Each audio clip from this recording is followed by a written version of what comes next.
What's up, guys? It's Missy. I'm back with another SimCity Buildit video. Today I'm going to give you guys some easy tips on how to fix happiness level. So if you guys are having trouble with meeting the requirements for your happiness, or maybe you're stuck at 99%, or you need tips, you're low level and you're having trouble just keeping up with it, this is a video for you. Hit that like and subscribe button because I do post videos daily on the game. And let's get into it. So I had a comment on one of my videos asking, it was basically asking me how to fix their happiness level because they're low level, they are out of coins, and they are getting service demand requests. There are a couple things that affect the happiness level in this game. The first thing is your factories. If the factories are too close to the homes and they are within the pollution square on your map, the happiness is going to drop. So make sure to check your factories to make sure they're not too close to your homes. The very last factory, which is your nanotech factory, that one can be placed next to homes. However, it is $30,000 more, and that is the only difference between the high-tech factory and the nanotech. Is the $30,000 price difference and the fact that you can place it next to a home. Okay, so let's say that you guys have your factories far enough away from your homes and that is not your issue. The first thing that I want you guys to do is click this little building down at the bottom here and click the government tab. When you do this and you scroll past your residential homes, it's going to show you guys a happy face or a mad face or a sad face. You want to find the homes that are not happy. Once you find those homes, that is where you need to focus on fixing your issues. So you found the problem. Let's say it is these homes here that are not happy. A couple things you need to look for. Does the road need upgraded? How to tell this? One, you will have a red exclamation mark next to the road button. You click that. You click the traffic symbol. And this will tell you which stretch of road is in the red and how basically if you pay, the Sims will be happier. Okay? There are other tips on how to fix this so that you don't go broke doing road upgrades. I don't recommend doing any road upgrades unless the road is permanent or unless it's going to be there for a very long time and you don't want just the basic stretch. So I recommend maybe doing one or two upgrades, but nothing more than that because they get very expensive. One way that you can fix this issue if you don't want to pay coins is to pick up anything on that stretch of road, like a park, a tree, a house, anything. And you move it, it's going to lower the population on that stretch of street and thereby lowering your traffic. Now, once you place that home back down, if you put it back on the same stretch of road, that exclamation mark will come back up after a certain period of time. Sometimes it's 20 minutes, sometimes it's several hours. If you don't want to constantly have to move it, then some people, they will bulldoze the road and then draw it again.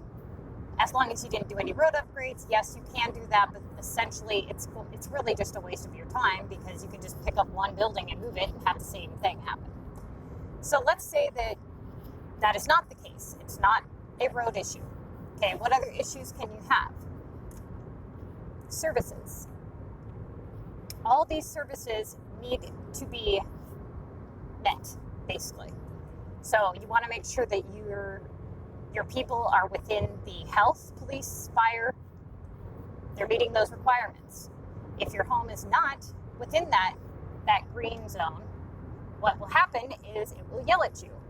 So if I were to pick this home up and place it over here where it doesn't have any coverage, see how I have a red exclamation mark? And it's going to show me what I'm missing.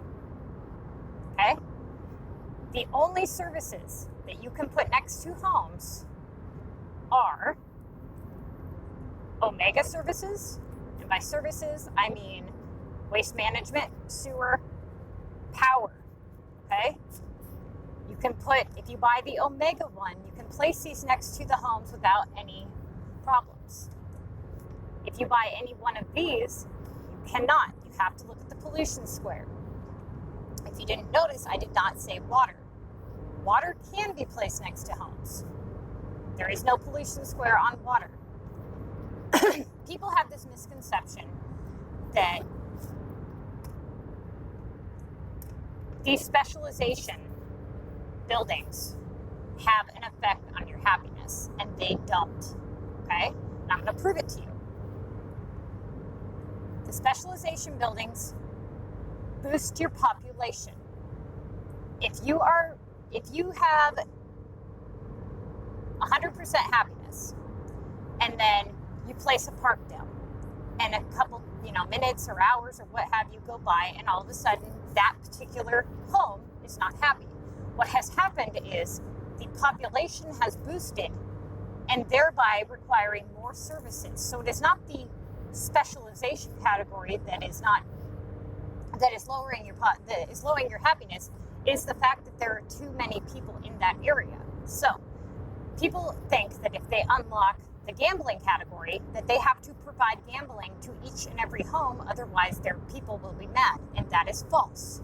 And I'm going to prove it to you. You see how I'm at 100% happiness? You see how the green zone is where I have coverage for gambling? If you take a look down here, I have no gambling coverage.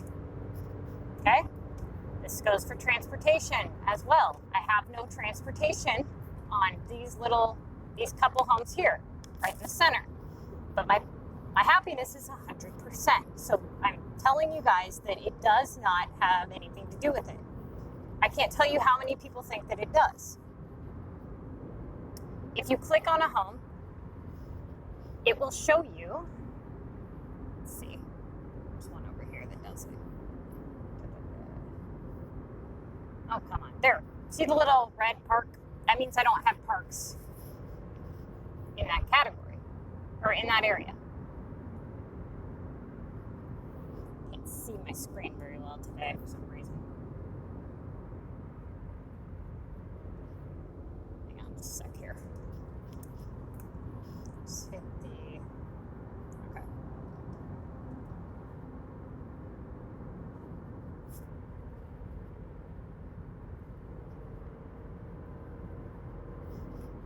All right.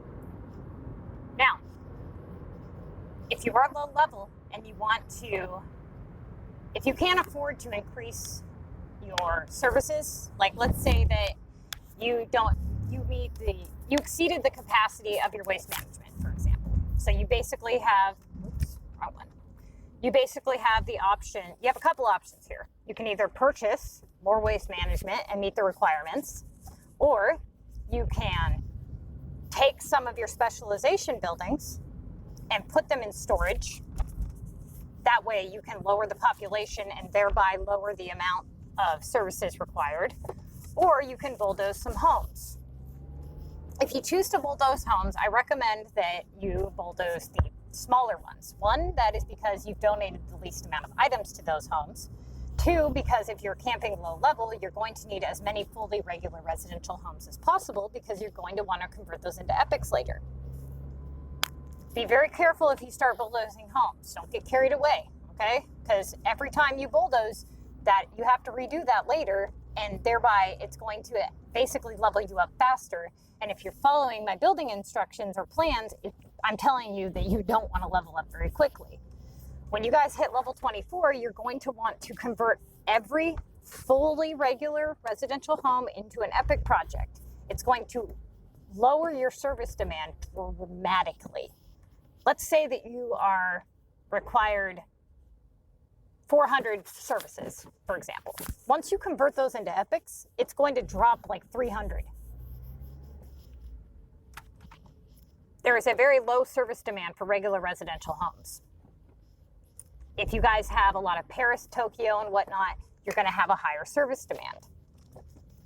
Same with Omega. And you can tell which homes and what their service demands are.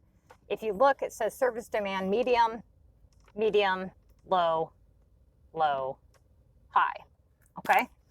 So keep that in mind. I hope I answered you guys' questions. Oh, that was the other thing. If you place your storage facility, this thing here, too close to homes, it will knock your percentage down 1%. So if you guys are stuck at 99 and you meet all the other requirements and you cannot figure out what it is that's holding that 1%, it's that storage facility. You guys need to pick it up and move it and place it elsewhere. Right now, I'm having a technical issue with my game. It's not allowing me to place buildings that I know fit on the road. It's saying that the building overlaps it, and I know for a fact that it doesn't. So I'm basically stuck with my map in complete disarray right now. Hopefully they can figure it out or fix it, or it's just a glitch or something. It's actually ticking me off. I'm going to go ahead and end this video. I want to get it uploaded for you guys because I do want to get several videos out for you guys today. So if you guys have any topic ideas, questions, if you need my help with anything, I really enjoy hearing your guys' feedback. One of my favorite things about this game is basically designing cities. And if you guys have any questions on building designs, or you want my input, or, you know, opinion, or, you know, whatever, just message me. I did put my Facebook, my name is MissyAnne. I showed it in one of my videos. And if you guys want to hit me up on Facebook or Instagram to send me those screenshots, I'll be more than happy to basically give you guys any advice that you have as far as if you should restart, or any design tips, or just anything. So please reach out to me if you guys want my help.